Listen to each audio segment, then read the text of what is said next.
can you invest in stocks in a Roth IRA? In regards to his 401 plan, Rob has two types of rollover options to choose from. The first is a direct rollover. This is usually the best option. With a direct rollover, the funds from Rob's current 401 account will simply be sent over to the existing Roth IRA account. The only requirement is that Rob must already have an open Roth IRA account. With this type of rollover, there will be no IRA penalties or taxes involved. It is a simple matter of transferring the funds from one account to the other, and the process moves very quickly. The other type of rollover Rob can elect is indirect. This can be a bit complicated than the direct rollover.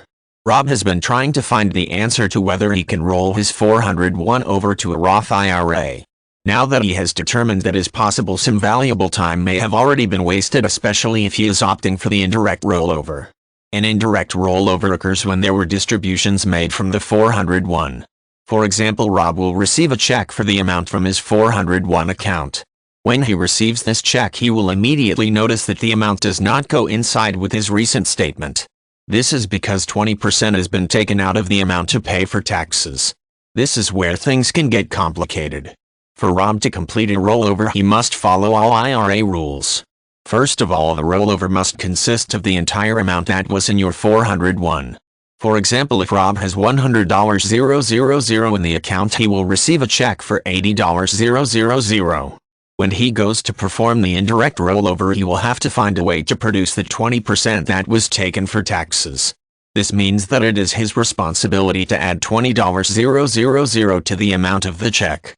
This may sound like a lot of money, and it is, seeing as he has to come up with it quickly, but as long as Rob follows the rules, he will receive that 20% in his tax returns at the end of the year.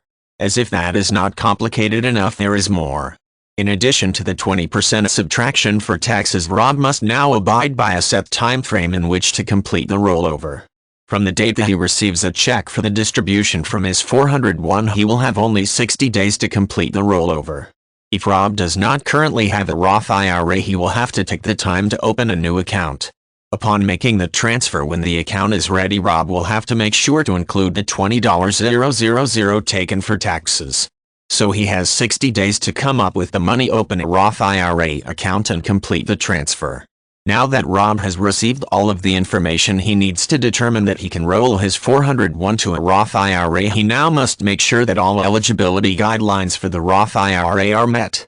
Of course, if Rob already had an existing account, he does not have to worry about this. However, if he does have to open a Roth IRA, it is important for him to be aware of the Roth IRA rules. One of the most important factors will be the amount of Rob's income.